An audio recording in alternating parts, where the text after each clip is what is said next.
Hi there, I'm Lisa Doyle with Rockcliff Realtors, and I have a special interview today. We know in our district, one of the most sought after school districts in our state actually, everyone wants to talk to the principals, they want to know more about our schools. So I have a special interview. Thank you so much for meeting with me. Absolutely. Yeah, this is Stan Hitomi. He is the principal of Alamo Elementary School. And of course, in our district, everyone loves our entire district, and yours is one of the most sought after schools. So thank you. Yeah, so tell us a little bit about what makes Alamo School so special. You know, I think when it gets down to essence, what makes Alamo School so special is our size. Yeah. We are by far the smallest school in our district with just under 350 kids, and along with being small brings the intimacy and the ability for parents and teachers and students to all to get to know each other and become involved in school. Yeah, it's one of the most connected schools, you know, and I guess that would be the biggest reason. That was one of my questions for you, is what's caused that such wonderful synergy and so a size. So compare to the other schools. Give us an example, like say Tassajara Hills. What's the difference in the size? You know, I would say our standard schools in our district are more in the 500, 550 range, all the way up to 1,000 students. Wow. So when you compare a school from 1,000 to a school of 350, Yeah.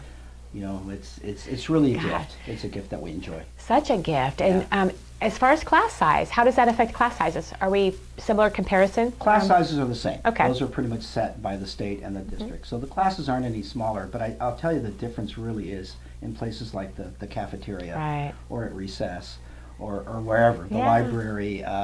It gives kids and parents more of an opportunity to get involved. It's kind of like you have fewer kids trying out for the football team, so more kids get to make it, kind of a thing. Yeah, and more kids get to, you know, I know what I've been told from parents who have children here is that they are very connected. And I think what makes our district so special, and again, people from all over California come into our district searching for our great schools, and we get families that are searching out of state all over that want to come into our district. So we're very fortunate that we have such great schools.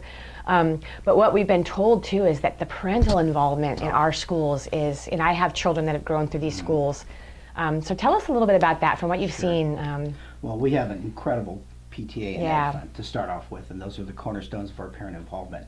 I actually served on our Ed Fund for a while as a parent, not just as principal.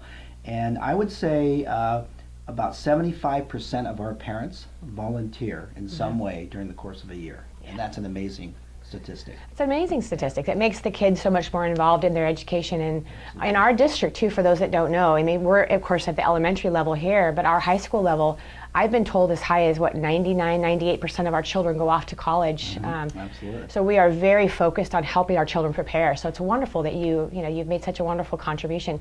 How long have you been principal here? It's my 5th year here at Alamo School, and I have to go back to the fact that I was a parent part of that. So my son was actually a 5th grader here. He went to Alamo School for all 6 years, and so he was a 5th grader here when I started. So I've been part of this community since I think 1985, and 5 years here as principal. But so much of the community is part of this school. Yeah. I would say easily half of our staff has a connection to Alamo School. Either they went here, their students went here, their children have children here. Right. It's just one big interconnected web here at Alamo School. Very wonderful. So the last few years, conversation in our schools has been about Common Core. Absolutely. So talk a little bit about how that's impacted. I know all of the elementary schools are now fully into Common Core. How has that impacted the kids and, you know? Well, you know, it starts with the teachers. And we have a nice blend of seasoned veterans and newer teachers here at Alamo School. And our entire staff looks at Common Core as an opportunity for professional development, to really look at their craft of teaching, and in many surprising ways they're finding things that they have done for many, many years are really the best practices in teaching, and yet they're finding some things that are new to teaching. So it starts with the professional development, and then it weaves on through with the students. I think the students are finding an opportunity to express their learning in different ways. For example, Common Core gives kids the opportunity to express their learning not through just writing down answers or filling in blanks or you know, multiple choice. It gives kids the opportunity to verbalize it, gives them the opportunity to express it with the technology or other media. And so we look at this as a real exciting challenge. Yeah, I agree. When I first heard of Common Core, and we've talked to the principals in the schools about how Common Core is developed, is it feels like we've made our school system a lot more about thinking. Yes. And a little bit more rigorous than maybe we had before. Would that be true? Yeah, and I think it really challenges us to look at our practice and say, are we aligning ourselves with the Common Core? Are we, for example, one of my favorite areas is mathematics, and mathematics tends to be of a less verbal subject area. Right. You write down your answers and you think, but to really express your understanding of mathematics well enough to speak it to somebody else, we do a strategy called number talks, and that really gets the kids engaged. And in order to speak about mathematics, you really truly have to understand it. Right. It's like teaching someone else something. If you teach someone, it means you know it at a deeper level. Absolutely. So that's wonderful. Yeah. So a little bit about schools, as far as any changes coming in the school district that parents would want to be aware of, or anything that. I think the general trend has been to really look at schools in a more fundamental way, and I really appreciate that as an educator. I think what we're seeing now is a return to smaller classes. So our class sizes are going down district-wide, not just here at Alamo School, so that's important. We're seeing an emphasis in school readiness, so we have a TK program here within the district, and we have a good number of our residents taking advantage of the TK program prior to entering into the kindergarten year. So I think those are all positive moves that I see in education, but I do have to add one piece, because I think amidst Common Core and all these other changes, I think sometimes we tend to overlook the other parts of education. Right.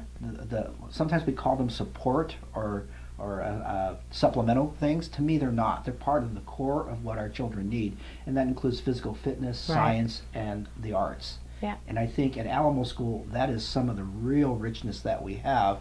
One of our really exciting new programs is we have an educational garden, and it is an absolutely, probably I would have to say, one of the most gorgeous gardens in the district. It's a 3-terraced garden. I don't know how many square feet. It's huge, but it's given our teachers and our students the chance to really look at something very concrete and real world. So our teachers not only teach science and nutrition in the garden, but our students have found ways to use the garden as a part of their service learning. Yeah, I love that. So it's a really great program. Well, and anytime our students can be creative in their learning, it's going to help them learn more. Like, one of the things that I think we're all very lucky in our district is that our children have still music programs, and like you said, the arts programs, and many schools have lost those, and so we're very lucky that parents care and parents help out with those things, and it makes a big difference. So every student at Alamo School gets 40 minutes of music every week. Yeah. That's every student, kindergarten through 5th grade. And I think that really shows, because over half of our students become involved in before school or after school chorus or instrumental music, which I think is such an important part of it. It is. It helps children learn in their brains. Music, connects with the brain in a certain way. And besides, it's really fun, and the kids need to learn that. Yeah. Well, thank you so much for your time today. Absolutely. I so much appreciate. So, website. We have a website for the school. We do. www.aes.srvusd.k12.ca.us. Perfect. We'll put that in writing so you're sure to catch it. And if you have any questions, of course, call the school or call me. My name again is Lisa Doyle. My number direct is on the screen, so you're welcome to call anytime. And I so appreciate your helping us. Enjoyed it so much. Thank you. Everyone. Take care. See you soon.